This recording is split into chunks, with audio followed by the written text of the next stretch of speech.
right, we are back with the follow-up podcast, and it is really fun to do this. And we naturally do this. We naturally talk about during the week things. Yeah. It comes up, and so we're just kind of inviting you to come along into it with us today as we look at the passage that was covered on Sunday, but then wherever the road leads us on the topics that spin off of that. Sure. So we were into law passages. So particularly talking about the law that was handed down after in the Sinai encounter, the 10 commandments. I don't know why I said 12. Tell me about those extra ones. Those other two? No, they don't exist. But the 10 Commandments, and then there's the law that expands on that into particular areas and such. And we've been doing the last 3 weeks going through that, and so we're just actually completing that initial section on the law there that extends from chapter kind of in between. So it really goes from the end of 20 to the end of 23. Right. And there are nest-egged layers that mimic each other going into the middle of it, and so this was the last kind of middle section that talks a lot about. Well, you said when you preached a part of it, it was miscellaneous law, right? Which it feels like sometimes, even the whole section sometimes feels like that. Yeah, it has that feel to it, but there is a thread, there is a commonality of yours was kind of a relationship to worship. And this was more a relationship to people, although people in worship seem to be intertwined. Certainly overlap, yeah. Right. How we treat others people, is a big factor in our relationship to God. So Sure. that's going to go together as well. Definitely. All right. Yeah, so the first questions, just getting off, to a start, this points back to last week and some of the overlapping topics that are between the two passages. So you've got, last week we talked a little bit about, the death penalty, capital punishment, and how does that square with the law and the, why are people dying for these certain offenses and not these ones? And, it to our modern ears sounds a little crazy. So in your section that you've been working through, like chapter 21, 12 through 17, it talks about the death penalty for things like murder and violence, which we kind of, we're like, okay, if you're doing a 1-for-1, we're kind of like, okay, that makes sense, I guess, in a time where it's difficult to, work through all that or whatever. But then we get to other cases where it's like, now why is the death penalty for that? For slapping your mom. Right, striking your mom, cursing your parents and the kidnapping and everything. So like, what do? Because I kind of gave my explanation of like how I get those to fit together and everything. Okay. How do you get the whole capital punishment in the Bible thing to fit with some of these regulations and stuff? Well, first, I would say that the capital punishment. Well, some of the ways the law is applied in this. It has to be understood as coming in the context of you shall be a nation of priests. Oh, okay. So, I've heard of situations where people in power abuse that power and the consequences for them are greater. So like say a teacher takes advantage of a student, a pastor takes advantage of someone in the congregation, a judge breaks the law. I mean, or takes a bribe or something. Or takes a bribe, right. Okay. So the effect of their responsibility for knowing who God is and having that governmental relationship to Him further increases the amount of the consequences are greater as a result because of the special position. Yeah, it's a you should have known situation as God is relating to them, and so He's prescribing a culture in which holiness will be held paramount. And so when you have something like, okay, I've set it up in the 12 commandments that there is I did it again. 12? 10 commandments. I know. The 10 commandments, honor your father and mother that your days may be long on the earth. And then he goes on to say, in fact, if you don't honor them, we're going to help you shorten the days that you're on the earth. I never thought of that connection between the commandment honor your parents and the whole cursing thing. I think there's a natural there's a natural shortening of life by not honoring your parents, or not living by the wisdom that your parents can offer you. Or with any sin, like natural consequences to sin. That there's kind of it's out there in the world that's going to function this way versus it being something that that is instituted by the government that you live under to enforce. But this is describing it for them. So, I mean, you have other things. You have, I think in yours, you had sorcerers put to death. Right. Here you have kidnappers put to death. Those kinds of things. That if you've done those things, they result in that because of the responsibility that's held in the governmental situation. So, I mean, you go back to heaven. Satan is kicked out. Why is he kicked out? Because he wanted to be great. He wanted to be as great as God. That's one interpretation of the Isaiah 14. That's where I'm headed with that. It appears to be that when you are face to face with the power of God, as they had looked at the mountains, seen everything about God's booming, shaking the earth, that there is greater responsibility that comes with it. Like as you brush up against the holiness of God, right? You realize that's a very uncommon trait, and the distance between us and God seems to be. Yeah. And we see that in the New Testament, particularly at the early founding of the church. You have Ananias and Sapphira. True. There's a bunch who, of these. Knowing who God is, having seen Christ himself walk among you, and then you're going to try to deceive the Holy Spirit. Boom. The other one that came to my mind right away is like Uzzah. He reaches out and touches the ark and he dies. Right away. Seemed like he was a priest, or was he just someone who was? I'm not sure what he was, but they were doing the whole moving the ark back from. It had come from Philistia, and they were moving it back into trying to move it into Jerusalem.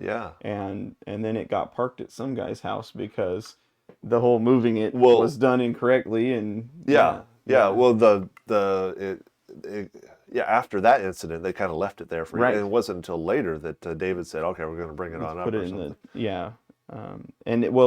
Solomon. Temple. Solomon brought it to the temple. Right. Yeah. That's how it works.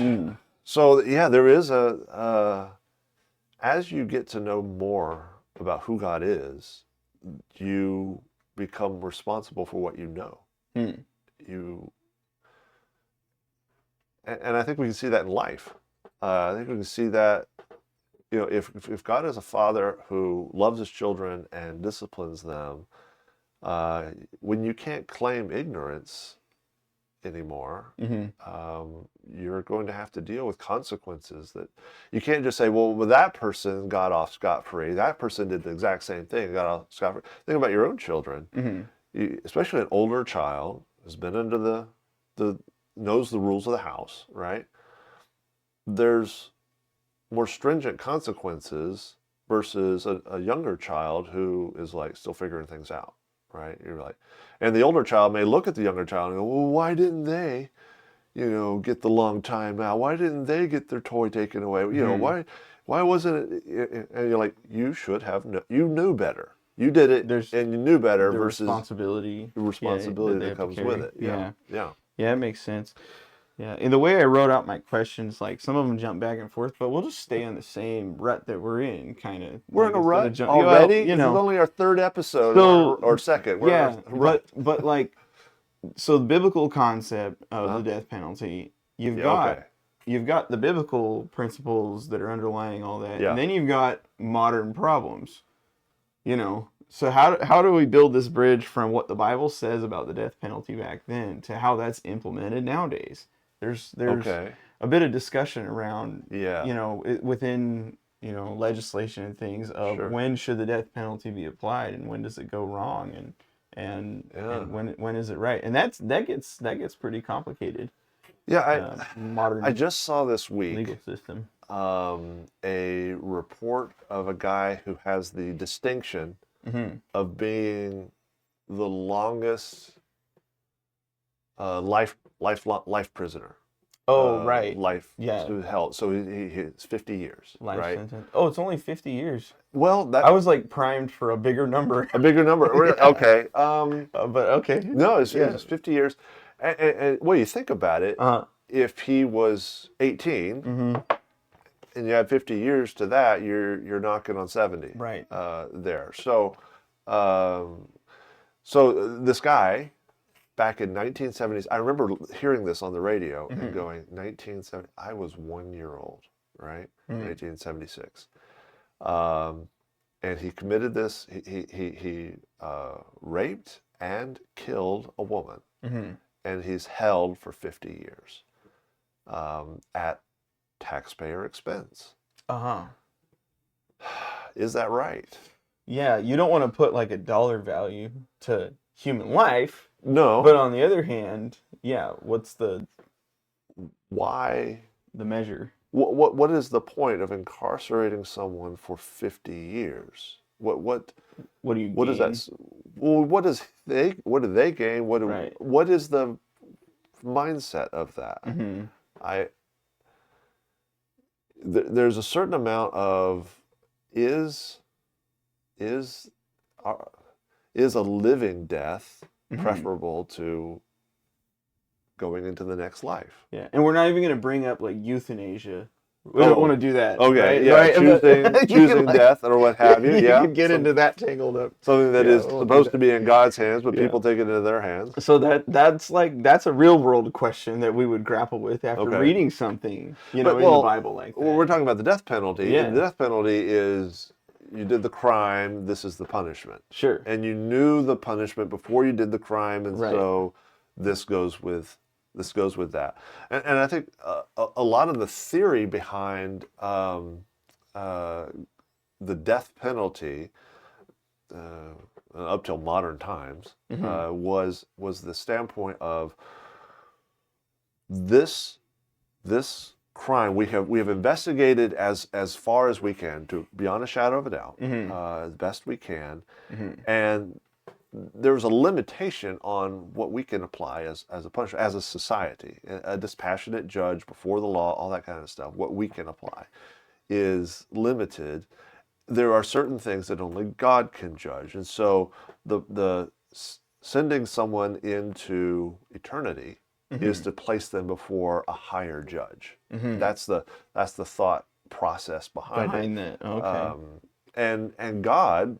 And so they have to, in the time between the judgment and the execution, have time to consider their ways and consider how they will interact with the final judge of life. And so there is pressure and there is a confrontation with who you are and how you are relating to the fact that your soul is eternal and the fact that your soul is going to face God. And so there was a lot of that thought. Was it misused? Was it abused? Sure. Was it a get out of jail free card for governing people to get rid of antagonists in the society? We see it all through the Bible. Political motivations. You didn't like somebody, like I'm thinking Naboth or something like that, going, at a certain time everybody jump up and say, this guy cursed God and the king, and so we're going to stone him, and then the king can take his vineyard. Those kinds of shenanigans, the death penalty can be abused to take out somebody permanently. Yeah, and that's like one of the big arguments people make against it is like, what if you're wrong? You can't undo that. Yeah. If you got the wrong guy, he has no chance. And at least like you go back to the life in prison kind of scenario, at least if that guy was wrongfully imprisoned, he has a chance to get out. Maybe that's the thought process for why you would do a 50-year life sentence kind of thing. I just try to see things from like both angles. I totally get that idea of you might be wrong and people can't handle being wrong. Yeah. And there have been cases where where a victim, claimed to be a victim, finally admitted that it wasn't the case. Years later, and then we found out. And then the person is like, oh no, we executed somebody for a crime that they were innocent of. that's heavy that's to huge. sleep at night with that. Yeah, right? yeah, and so to soften the conscience or to give you some conscience is to say, all right, we'll just stick this person and for 50 years incarcerate them for that entire time. That kind of situation. I see. Yeah, I see the motivation. There's a toss up. Right. Yeah. Now I want to interject like another component to this that we haven't brought in, which is the gospel. Like bring the gospel into. So suppose you've got somebody sitting on death row or a life sentence. Right. Now we've got what would you say? We've got some reason to reach out to that person, even though they committed some heinous crime. Yeah. Well, there's hope. Yeah. And I think that's the wonder of the gospel. We are all under a death sentence. Okay. And when it talks about, striking your father or mother or cursing your father or mother, we were born cursing and striking our Heavenly Father. And so, and I'm using, original sin to encompass that, but we're all born into that situation. God has offered redemption, so there's mercy in there for that. But we are all under a death sentence, and we're all physically going to perish, but the real death is to be out of relationship with that father or mother. So that's the good news. Even someone who has committed one of these crimes can restore the relationship with God, because sinning against your neighbor is sinning against God. Those things are one and the same. There's just two aspects of looking at, because God loves the world, so if you are mistreating the world, then you're engaging in those things as well. So we're all under a death sentence, but Christ came to give us a plea, to plead within His blood, within His sacrifice, to be free from that, the full death consequences that go with it. Dying, not just in this life, but dying in the next life. Dying meaning disconnecting from life itself, not having a connection to the God that made us. Scenario. Yeah, so there is hope even in somebody who's, they're on death row, or even if they're in prison for life. If by some miracle they hear this, there's hope for them too. Yeah. Hope in Christ. Yeah. And this kind of ties into so we've got this death penalty thing that shows up in the Bible, but then it ties into this other kind of side problem. When we're dealing with the law, it seems like there's a 1-for-1 that kind of, it shows up here and there, as far as, eye for eye, tooth for tooth, injury for injury, cost for cost, life for life, right? Yeah. There's a lot of places where it does, and then you pointed out some of the places on Sunday where it doesn't balance out like that. Well, it doesn't seem to balance, and I think if you look at, there's the weight. It was what I was just talking about. Offending your neighbor is sinning against God. Talking about the prodigal son, when he realized that where he was and what he needed to do, he said, I am going to go home, and I will say to my father, I have sinned against you and God. So the extra weight is the God part over the human part. And so there's the balance, if you want to call it that, is in not just the justice between humans, but also the justice between that person and God. Oh, okay. So when we're holding up our scales, of we're trying to, like the blind, justice, whatever, we're holding the scales and everything, we're putting the human components on there because those are easy for us to see and understand, and we think, oh, this is fair, that's fair. Right. But the divine component, we don't usually think about when we're holding our scales, how much that weighs. Sure. On one side. I think that's a part of it, at least. Yeah. Especially when you're talking about spiritual things, other gods and sorcery and such like that, and taking life. There's a certain amount there's a limit, but then God supplies the other part of the justice of that on the other side of death. But you have things further down where you steal a sheep, you restore 4 sheep. Right. Okay. Right. So there's the offense that the sheep that you took and the sheep that you're restoring, but then there's the offense against God, and you're adding to that. I think that's the motivation, that and a certain amount of dissuasion. Don't go there, don't do that.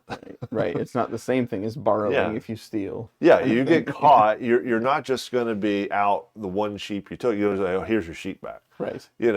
It's like, it's going to cost you something to have done that. You think about it, and I was thinking about this as I was preaching, was that there is something more that is lost in robbery. I don't know if you've ever been robbed. Not planning to start anytime No, soon. okay. All right. Maybe like little stuff. Like somebody stole my bike when I was a kid or something. But not like, like gunpoint or anything. That's crazy. Oh, okay. Right? So Susanna and I, we lived in inner city New Orleans. Yeah.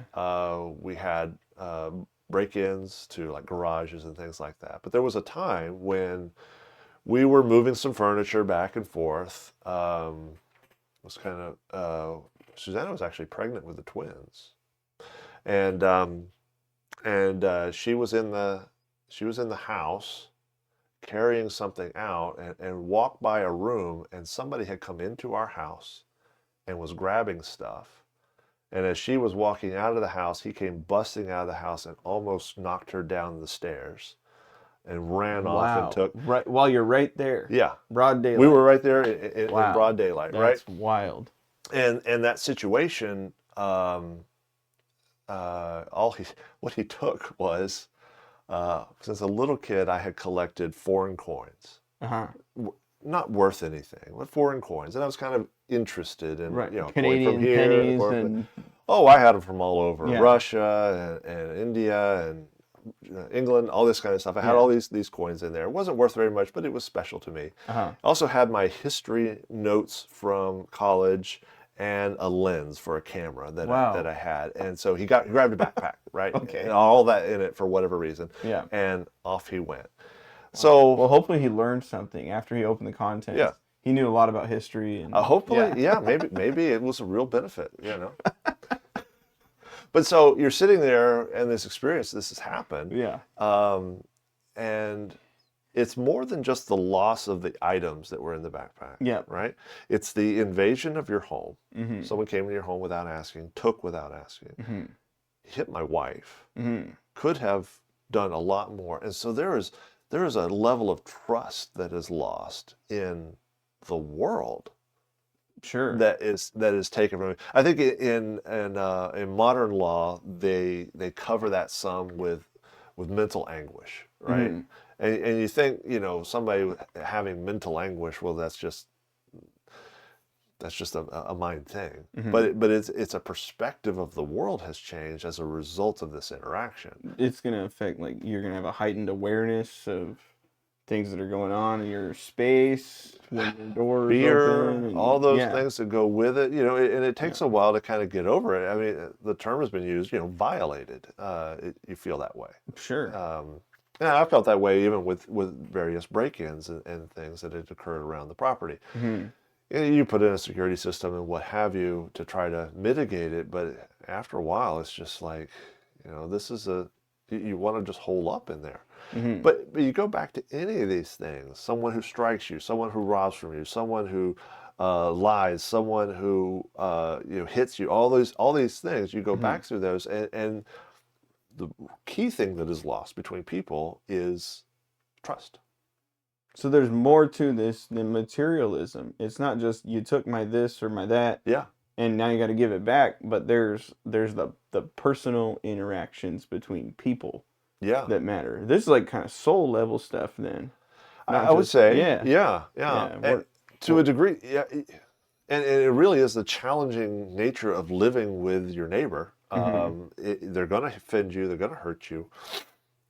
How do you grow past that to see life through the lens of eternity? Okay, this person may have messed up my few years on this planet. We live 80, 90, maybe 100, by strength 120. Right. We're kind of maxing it out, but that's a drop in the bucket compared to eternity. But after we go through the thorns and the hardships and things like that, I've talked to people who've been poor or been in a war or any of those things, and they come out of that. If they grow from it, you can stay in the trauma. You can actually wrap yourself like a blanket in the trauma and enjoy it.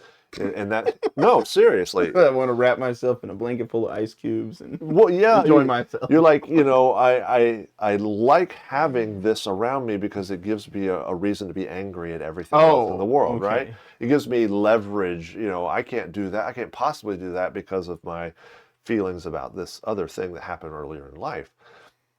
But what God gives us is the ability to say, I can be like Christ. I can have my whole culture. Well, first of all, I can have my very followers betray me, run away from me. My whole culture turn against me and call me evil. They can whip me, take all my clothes, all the honor, all everything stripped from me. I could be nailed to a cross, laughed at, jeered at, spat on. I could be killed, and I still know who I am in God. That's the life that we're called to live in. Right. That's all of these offenses much higher than the law. Yeah. So that you become almost immune to whatever those curses would have been. Yeah. That were on you. Yeah. Wow. And I've seen people who've gone through far worse things than mine. I lived in New Orleans. I met with my friend Anthony, our missionary Sackler. Oh yeah.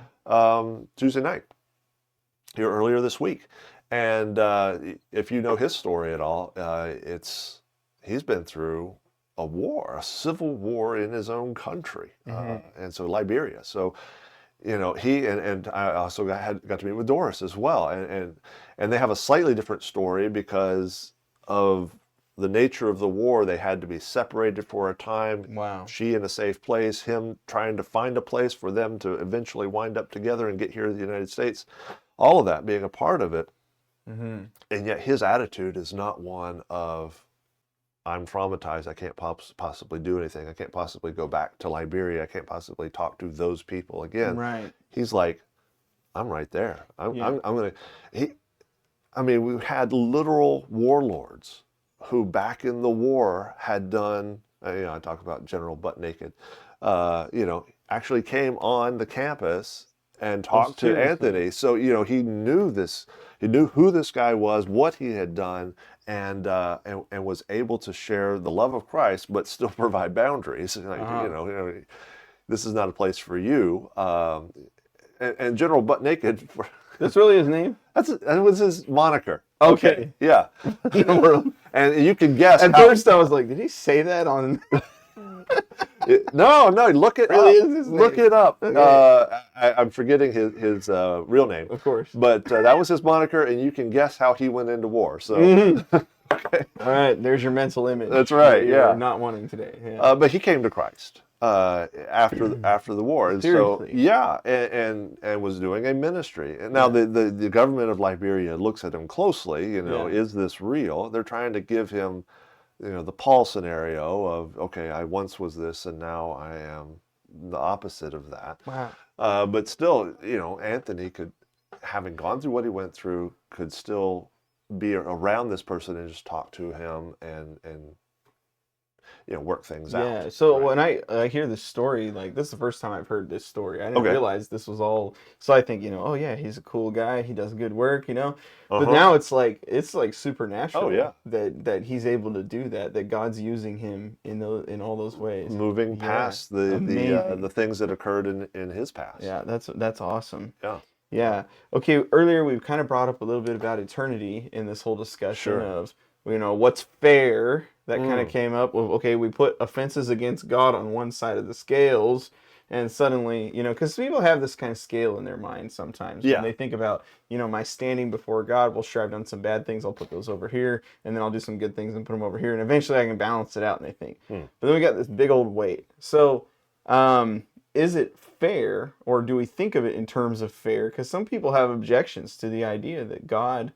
that he would punish a sinner in the afterlife, after after you leave this world, and then the second death that's in the Bible, you know, that God would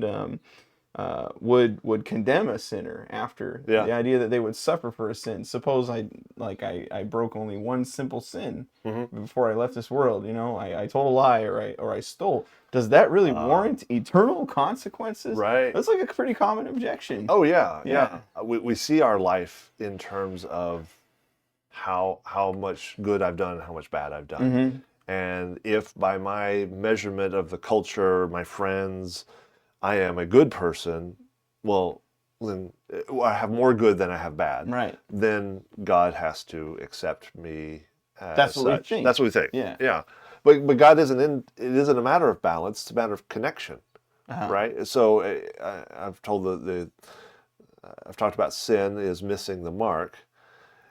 And you go, well, I just missed by a little bit. Well, it's like if you went to plug in a lamp, you either get the lamp in the plug or you're into drywall, right?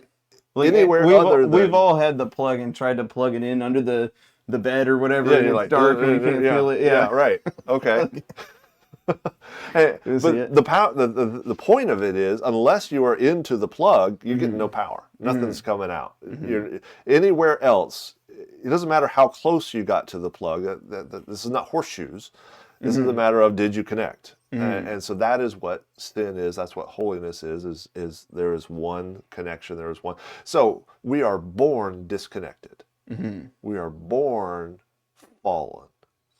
We are born darkened in our soul and looking to ourself.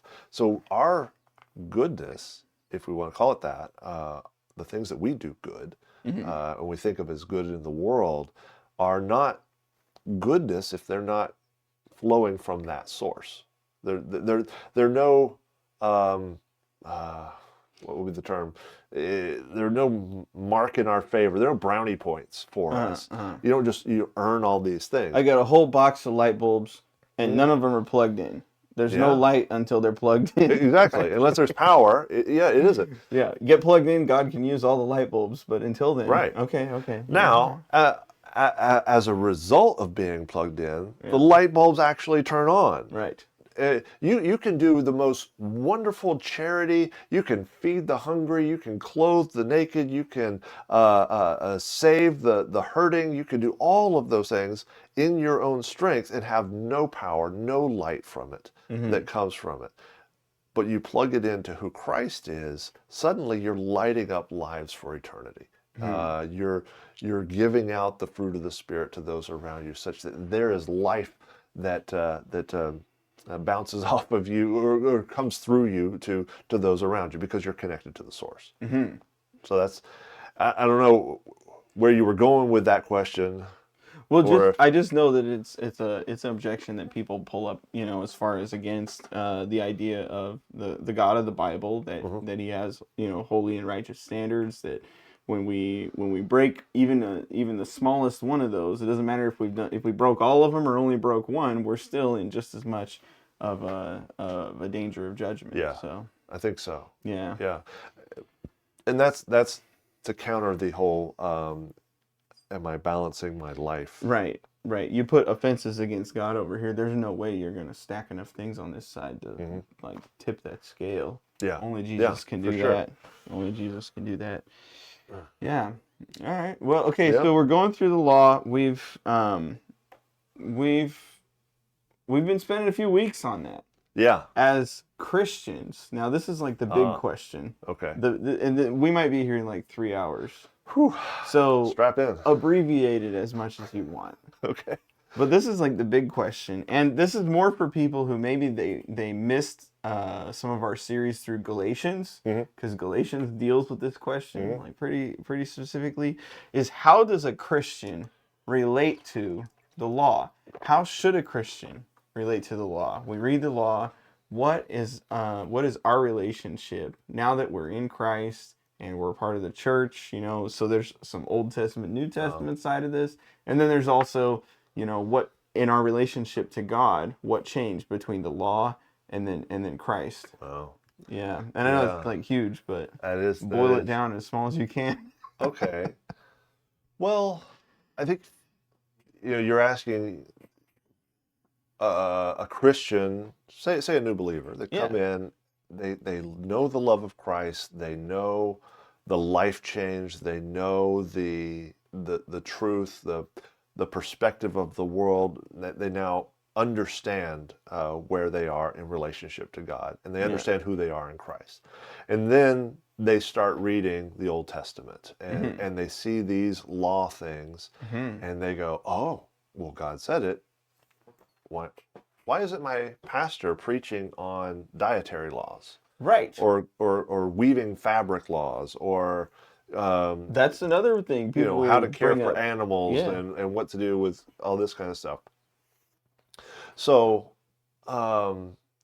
again, these, and I'm not saying we disregard these, but we pull out the eternal truths, the things that carry forward. So, for example, I was having a discussion with a guy whose faith came by studying the Old Testament, and then he came to the New Testament, and the Old Testament was very confusing, but when he got to the New Testament and he saw Christ, suddenly, retroactively, everything made sense. Because the New Testament just points to Christ again and again and again. Yeah. Okay. So, take, for instance, the dietary laws, right? Yeah, that are about example. Cleanness and that kind of thing. There is a fulfillment of the whole nature of holiness that is in the dietary laws and in other things. The New Testament is even more stringent in the heart area and less stringent in the dietary, in the action. So what had happened among Israel, among the Pharisees, is they had become, if I do all these things, I'm holy. And what God is saying through all of this is, be holy and do all these things. It's who you are, not what you do. Or it's who you are becomes what you do. Well, who you are connected to, who you are, if you're connected to the holiness of God, right? That's it's flowing first, through, right? Okay. And the New Testament says the law was never meant to produce life. You're supposed to have life. You're supposed to have this relationship with God.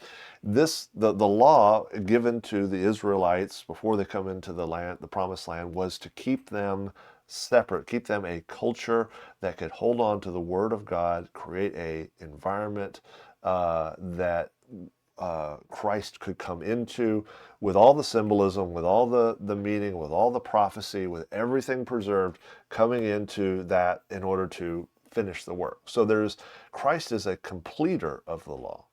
So we can take certain strands of the law and go, does that finish itself in who Christ is?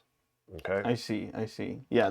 Christ came to fulfill the law and the prophets. Yeah, exactly. Yeah. So he's doing, and Galatians is very much about that. So that we have things like circumcision that's all through Galatians, because that was kind of the concerning issue. I need to go get this done, Paul. Right, got people coming in and say, I need to get this done. Surgery. That's right. Not really happy, not really enthusiastic about that. Right. Of course. And he's making the point. Christ fulfilled that. The symbol of the new covenant is a circumcision of the heart. Sure. It is something that is changed in the very level of who is in charge of your life. Is it you or is it God? And so that point being made that there is no longer a need for some mark in your flesh or some dietary law or way that you dress, all of those things. So now we drop back to the more elemental things that go with that heart. So we dress for modesty and for accuracy of communication. I am a man. I am a woman. I am modest. That's I've heard it called just modesty, distinction. Okay, yeah.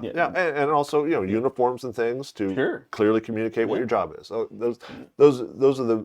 But we don't worry so much about am I mixing wool and linen.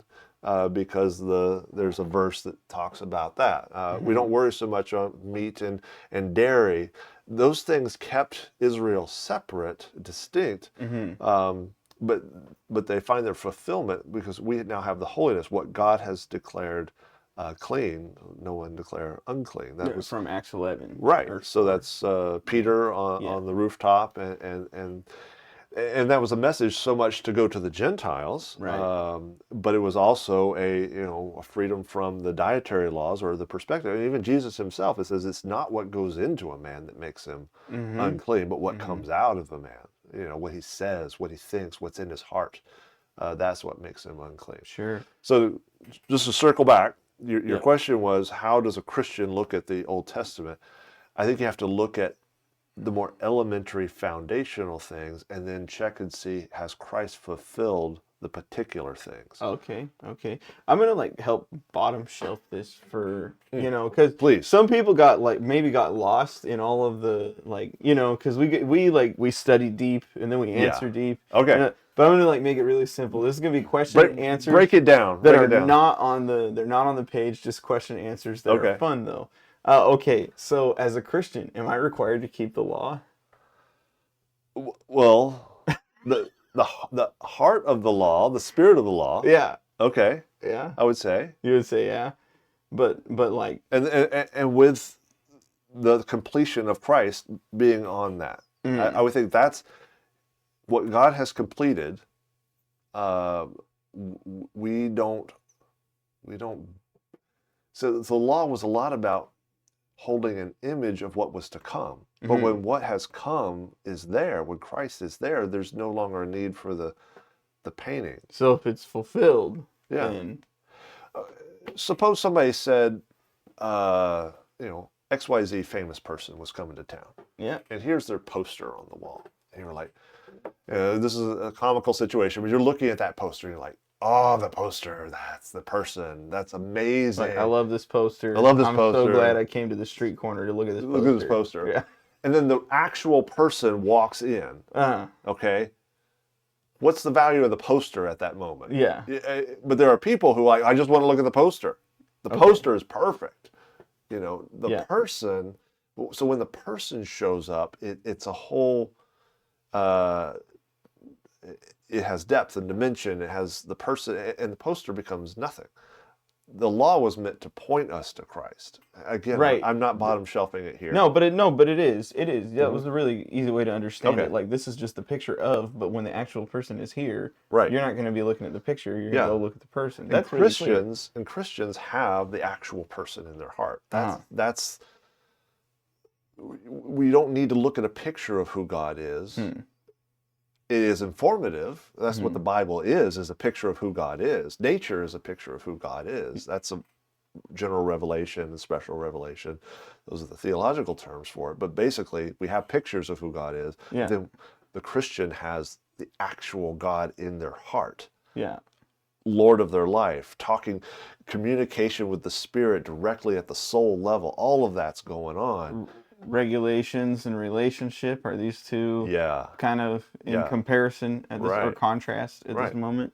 But the regulations do reflect the heart of God. God's not going to say, oh, by the way, I want you to do the actual opposite of what you find there. Yeah. No, we have to find the timeless truth of what's there. Because it is kind of a loaded question when you ask, as a Christian, do I have to keep the law? And you're tempted to say, well, it's fulfilled, so no. But then the next question is, okay, great. So can I go pillage, plunder, and loot, and all of that's the right. But you see, that would be against the very heart of God, the very theme that's underneath. I mean, I gave the illustration in the sermon of my father-in-law driving and crossing the white line to go around a car that was stopped in traffic. Well, crossing the white line is to go around into the shoulder of the road in order to pass them is illegal.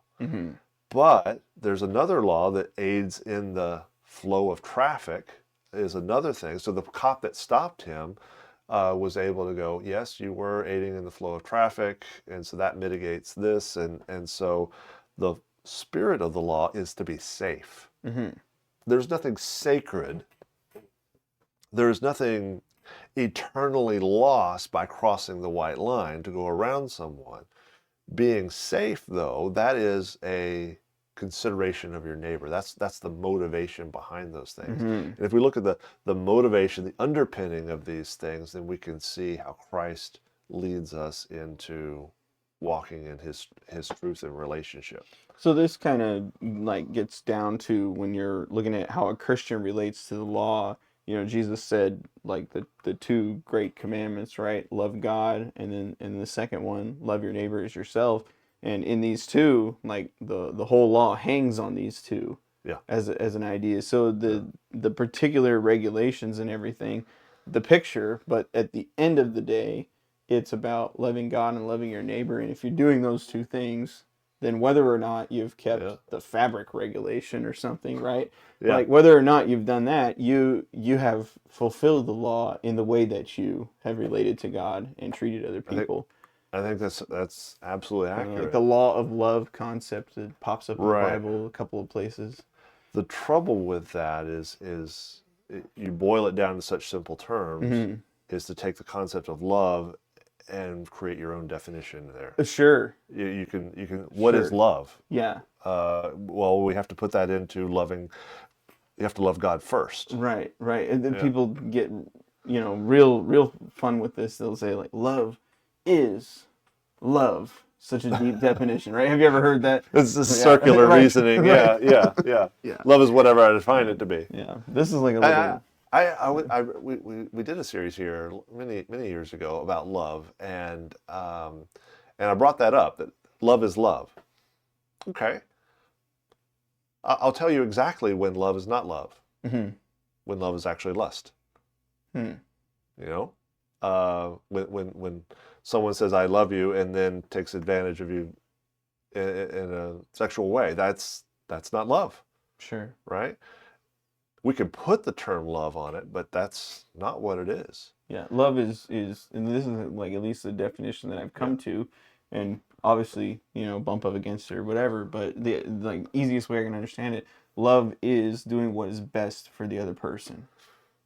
But what do they define what is best, or does God? Well, that's where I'm gonna let God define what that is. Exactly. Yeah. So that's why the first thing is love the Lord your God with all your heart, soul, mind, and strength.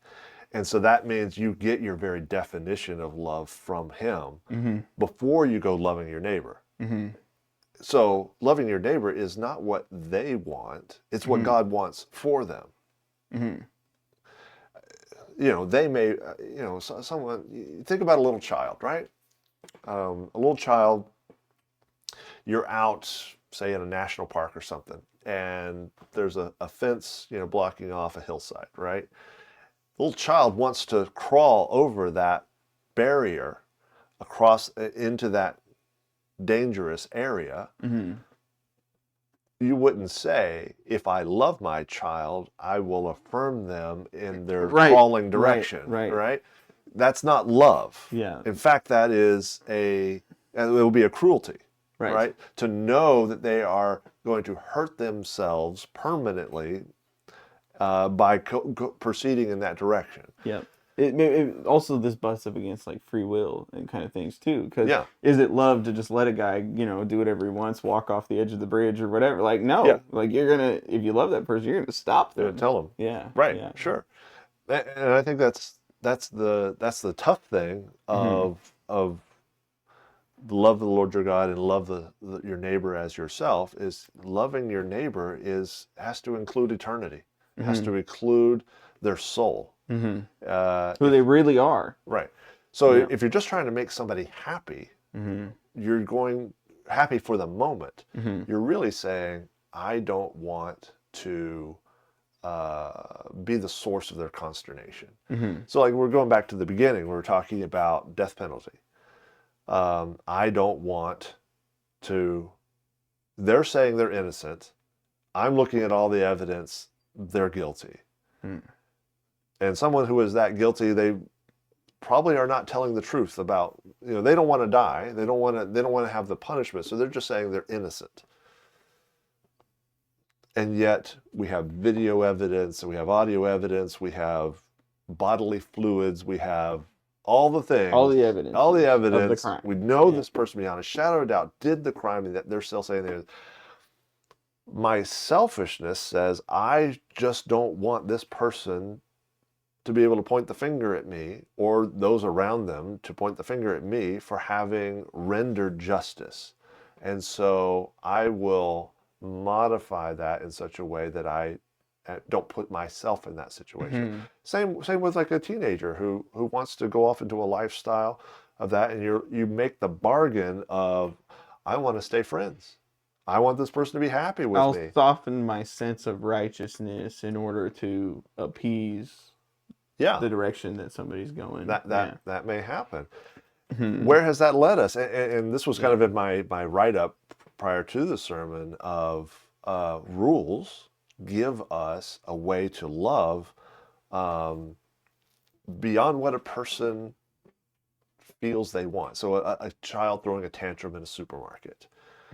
You can try the gentle parenting way of dealing with them. You could try the just, oh, looks like you have big emotions. Well, get that out of your system and punish everybody else. But really, you're punishing that child because that child does not know where the boundaries are. Right.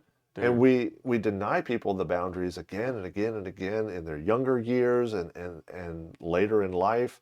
And so they don't have a concept of, you don't go there. You don't do that. You're going to hurt yourself and you're going to hurt people around you. Yeah, so the law being the schoolmaster to point us to Christ kind of concept. The idea is the law is there to teach us that we even need Christ to begin with. Right. Or the boundaries require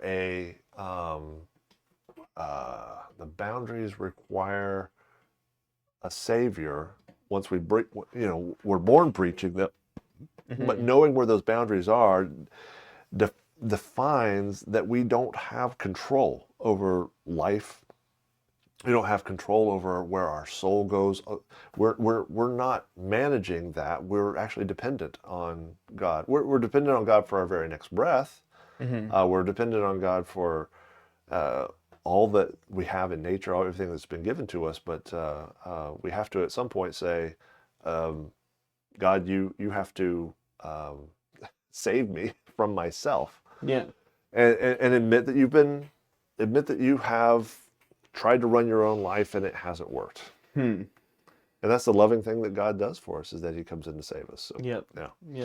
So even a little bit of like tough love involved, because you do have some penalties, some restrictions, and that's the only way to really arrive at or to learn, that we needed God to begin with. As far as you got to become aware of it at some point, whether it's through your conscience or through the law.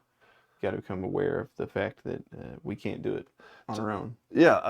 Tough love is just having a different priority, or having a higher priority than just smoothing the situation over. Right. I mean, we can talk about children in that regard, but it's often with neighbors. If you have a neighbor who continues blowing all his leaves into your yard, you're like, how am I gonna relate to this guy? If I go over there and complain about the leaves, he's gonna be upset with me and say, oh, well, But is it really the loving thing to ignore that in relating to this person? If everybody just blows their leaves to the east, eventually they'll all be at the end of the street. And the last guy, about it. he's gonna be knee deep in leaves, right? Well, yeah. When we kick things down the road, eventually somebody pays the bill, right? Sure. So incarcerating somebody for 50 years for when they beyond a shadow of doubt that they committed the rape and the murder in a heinous way, and all those things are apparent to you. All you're doing is just putting the burden on somebody else. Well, in a 50-year increment, maybe even the next generation now had to carry whatever that decision was. Yeah. A lot of that. Interesting. I noticed during the going through the passage and everything, the idea that a mother that's got a baby. Oh. If the baby gets injured in some kind of a conflict, two men are fighting, and she gets hit. I think that was 22 or 21 verses 22 to 25. Right. So but the idea that chapter 21 that it would be life for life in that case, that starts to build a pretty solid case for the idea that life begins at conception, or that an unborn child is. I think that's just I mean, many people go to the Psalm, I knew you before I knit you together in the womb. Sure. Okay. Yeah. Go to that, but we can see it here just pretty as clearly. Pretty explicit. Yeah. In the way that it says it. Life begins at conception. You have a unique DNA.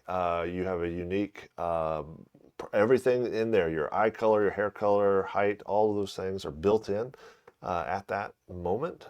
You're a unique individual. Yeah, I just wonder how a person could, how a person could claim to believe the Bible, or be a Christian, believe the Bible, and then come to a text like this and walk away from it and not believe that life still begins at conception. That right. That basic, very basic and very clear, established principle in the law. I don't even know how to misinterpret that. Yeah. With 98% of abortions being healthy mothers, healthy children, so the whole, there's awful circumstances and terrible pressures and all that kind of stuff are not the factors in the vast majority of abortions. Right. And yet the mantra is that this is so much worse. This is so much worse for a child to come into the world unwanted. And so it's a merciful thing to the mother to eliminate this problem.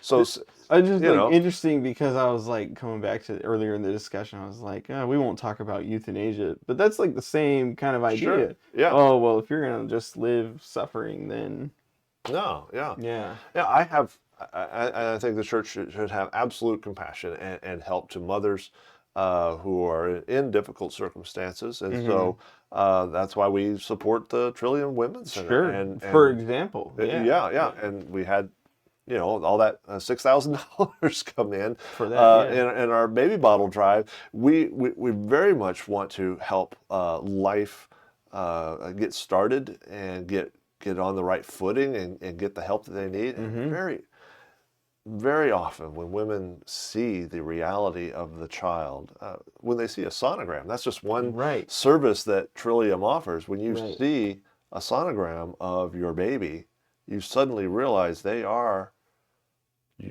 person. Not just a person, but they're your child. Yeah.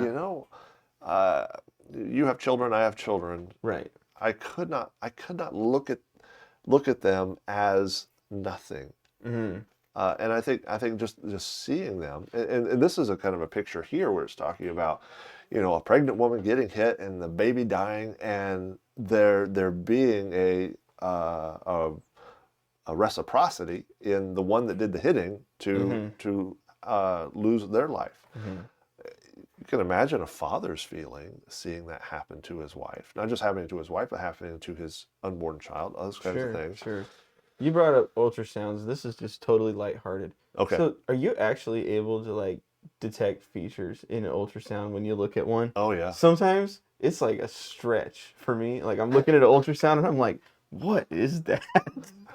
Well, the stages of development, all those things can be a part of it. But there's an amazing Facebook gal that is just the title of it, or maybe it's just a page. 4D ultrasound lady, and she posts 4D would be in motion, and so you get a 3D technology. The technology over the years, you get a 3D rendering, and she'll put the 3D rendering next to the born baby and go. You can absolutely see the features one for one, right there. Not I mean, not photographic clarity. Sure. You're still dealing with sonogram, but you can see the general the shape of the face that is distinctive. Yeah. And such. Yeah. You've never looked at ultrasound though, and people have been like, "Oh, don't you see this?" This, and that, like, the other. Yeah. No, I don't. Yeah. Well, again, you're if you're dealing with just a plain sonogram, you haven't built up a 3D image. There's and a plain sonogram, it's looking for other things, looking for anomalies in skin and bone and you know, other Sure, they're structures. measuring all kinds of stuff. They're measuring right? things, Yeah. right? But there's a 3D version where you can actually get more of a visualization. Right. Those are so cool. Yeah. And I know that had nothing to do with like No. the law. It's just a side thing, but We're just dads who've seen a few I've sonograms. seen a few of those. Yeah. Yeah, that's it. Okay. That's it. Cool. Okay. Yeah. Well, let's see. Oh, well, there's a few other fun things. I don't know how much time do we even have. I didn't clock in when we started, Okay. so We'll just go. Yeah, We'll a just few go. more. All right. So Okay. in this passage, there were some things that the Bible said about self-defense.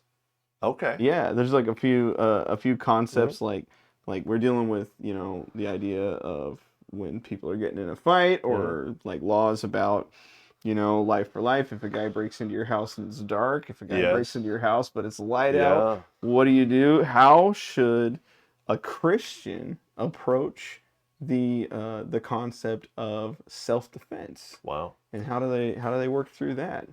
Like in the case of a robbery, you know. Right, which you had happen to your house. Well, yeah, Right. yeah, So, yeah. yeah. So someone comes into your house in these verses. They come in at night. Anything, you don't know where things are going, and you don't have help. You don't have people out and about. There's no one to call to. All of these are factors in them. They come in at night.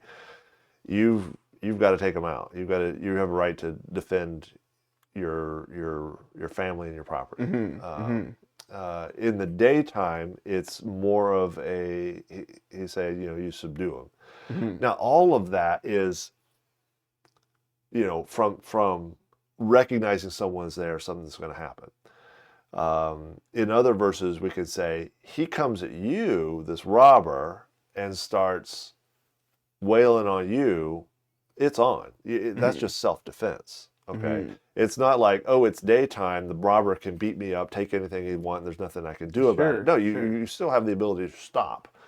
But you especially if there's a weapon involved, you know, you have a right to defend your life. I think that's what's here's where the conflict comes in for somebody. Is the conflict, like the Bible says, you know, thou shalt not kill, and now we're in a self-defense situation. Sure. And I know, like, throughout Christian history, you know, there's groups like Anabaptists were a group that were particularly pacifist. I guess there's a couple times, like the Munster Rebellion and stuff, where they weren't so pacifist. Well, that was but largely off the rails. Largely, they were pacifist Yeah. in history, and they would like take approaches like that. So, like, how do we square those two seemingly competing ideas? Well, so, and I thought I made this clear when we did the Ten Commandments. I got it right that time. Oh, right, that's true. Okay. Yeah. When we did the Ten Commandments, it's thou shalt not murder. Right. So there are two distinct Hebrew words, one for killing, general killing or self-defense and all that kind of stuff. And there's a word for murder. And the word used in thou shalt not is murder, not just kill. So it's not just the ending of human life. It also, it is the, murder is the unjust taking of innocent life. Okay? If someone is attacking you, they're no longer innocent. Right. Right. If someone is trying to harm your family, they're no longer innocent. So if you're in war, there is a conflict between you. Who's right or who's wrong? It's yet to be determined. But the very fact is, they're coming to kill you if you don't stop them. So war is not murder. There is a conflict. The whole Sergeant York conflict.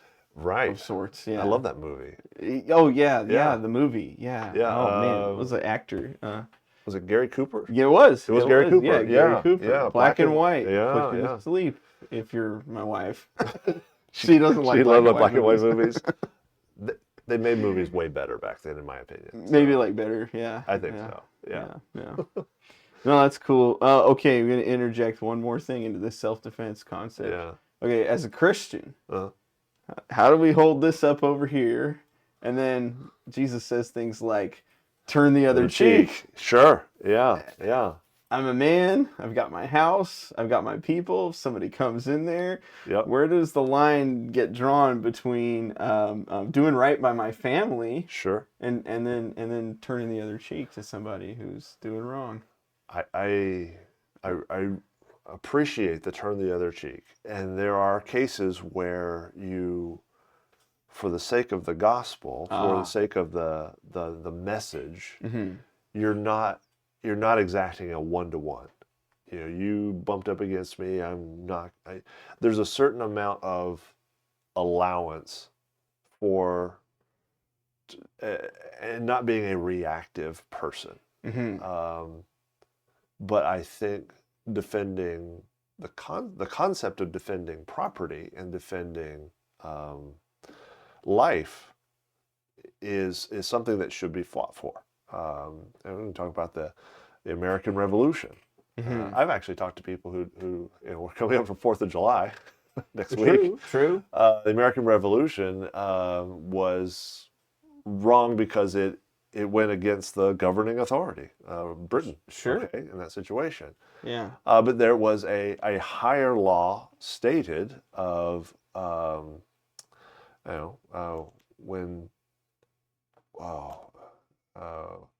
when in the course of events it becomes necessary for people to dissolve the political bands that unite them with another, and that's kind of the beginning of the Declaration of Independence.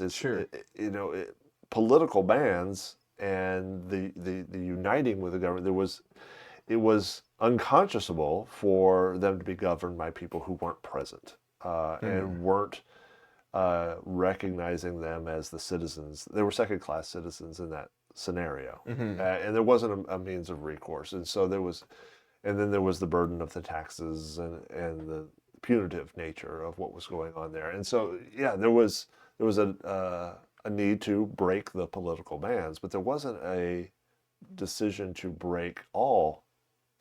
It wasn't anarchy. It wasn't. Yeah, they weren't advocating anarchy. They were advocating we're going to have this government separate from that government. There will still be government. There'll still be a law of the land. So I was building on, turning the other cheek. I think if someone is saying you dirty Christian, and they're trying to steal your coat for being a Christian, you're looking at that person and going, is there an opportunity to share the gospel with them if I value their eternal soul more than my coat? Okay. Or I value XYZ more than the chance to share the gospel with them. So the difference between suffering for Christ, suffering to make the righteousness of God, shine brightly in your life. There's a difference between that and letting everyone, everywhere, walk all over you all the time. Yep. There's a difference. Yep. That is my phone. Oh yeah, Amber Alert. Well, we were just talking about kidnapping, so yeah. I don't even know what that means. That's a silver alert this time. Oh, okay. Silver alert. So okay. Somebody has wandered off. I think that's what silver alert is. Oh, okay, missing person. Yeah. Kind of thing. Okay, not the same thing as kidnapping. Okay. Well, that's not in this stuff. Well, it is actually. We have it in the earlier part there. The missing persons? No, not missing person. Okay. We do have kidnapping. Yeah, it was in there. Yeah, that's what I was gonna. Yeah. Yep. Anyway. All right. Okay, let's not get crazy. We'll just take one more here. What do we say to somebody who would take the approach to life of, because we got the law and there's all these judgments and punishments for sin. What do you say to somebody who takes the approach of only God can judge me? Wow. Because I've heard that. Yeah. This is what. Or you try to say you're doing something wrong, and the person says you don't know me. Kind of similar. Okay. Yeah. And the implication is that God does. Yeah. So you can't judge me. Well, wow.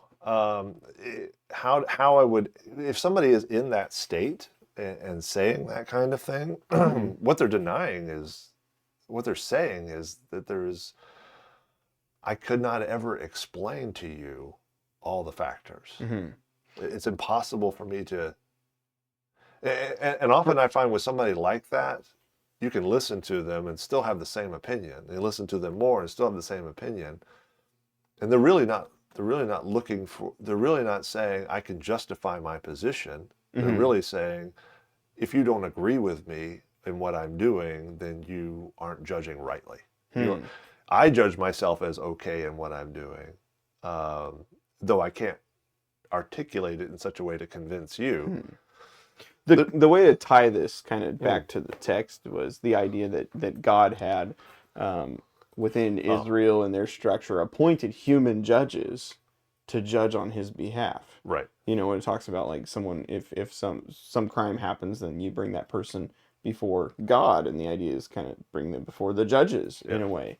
So that's what ties this question to the text. But it is a common thing that people will say, if you were to suppose someone has you're wanting to tell them about what's right, what's wrong, as far as what the Bible says about it, and they'll say like you can't judge me, only God can judge me. It's kind of the whole in Matthew 7, judge not, everyone's favorite verse kind of thing. Okay. Right. It's just, well, they should read the rest of the verse that comes after. That's true. Yeah, because then right after he's like you're like measuring things. And you're meeting things out, like in the very next verse. Oh yeah, no, and it's just not having a standard that you don't live by. That's what's implied there with those. But you can't. Only God can judge me. It's accurate because only God can know all the factors and all the balances. Yeah. That's why death penalty or sending them into the judgment of God is, we're at the limit of what we can judge. We're at the limit of what we can know in a situation. So we'll let God judge you. And really, all of us face that judgment. Either as a Christian, you are covered in the blood of Christ, and you are cleansed by Him. Or as a non-Christian, you try to go into heaven and you try to then make that case before the judgment seat of God. And God says, but you weren't connected to me. Even the most beatific, good person who didn't have Christ, they didn't make God. Why would you want to be in God's kingdom where God's in control and God's over everything and totally interacting? Why would you want to be there if you consider yourself good without Him? And reject His lordship in your life? Why would you want to be there? So only God can judge me is often a cover for I am God. Like if that is true, right? Only God can judge you. Like, shouldn't there be a little bit of like concern or fear in your life based on the way if you're using that to justify some wrong behavior? Like, only God can judge me. That should scare you. Yeah. Well, I think of the, was it a parable? I think it's a parable. Or more of a description that Jesus had of, I think it was a parable of the guy, Lazarus and the rich man, right? Okay, yeah. And the rich man says, I'm going to, I've got so much stuff. I've got so much grains. My barns are full. What am I going to do about it? Oh, this is what I'll do. I'll build bigger barns and store even more stuff. And then I will say to my soul, soul, rest easy, for you have goods for many days. And the response from God is, you fool, this day your soul will be required of you, right? So the guy thought that I had governed my life, and I was the source of my own benefit, goodness, and blessing. And God, to demonstrate that wasn't the case, suddenly your life is over. And not only your life is over, but you're separated from God. And so you have the whole Sheol scenario that's described there. But yeah, there is a, if you think you're God, then you're going to be bitterly disappointed when you find out the smallness of it is not adequate to eternity. Mm-hmm. Well, yeah. Well, there's a lot more in here. Sure. We've touched on some of the ones that jump out at you. Yep. Yeah. Yep. If anybody wants to know the questions that I didn't get to say, then you have to come ask me during the week or something. Okay. Yeah. And like we said, grab a comment card or an email or whatever, and let us know any other questions that may be tickling at the back of your mind, and let us know. We'll try to get to them. Yep. All right. Good. So this has been follow-up, following up the sermon and whatnot. So hopefully we'll hear from you. Have a great day. See y'all. Bye-bye.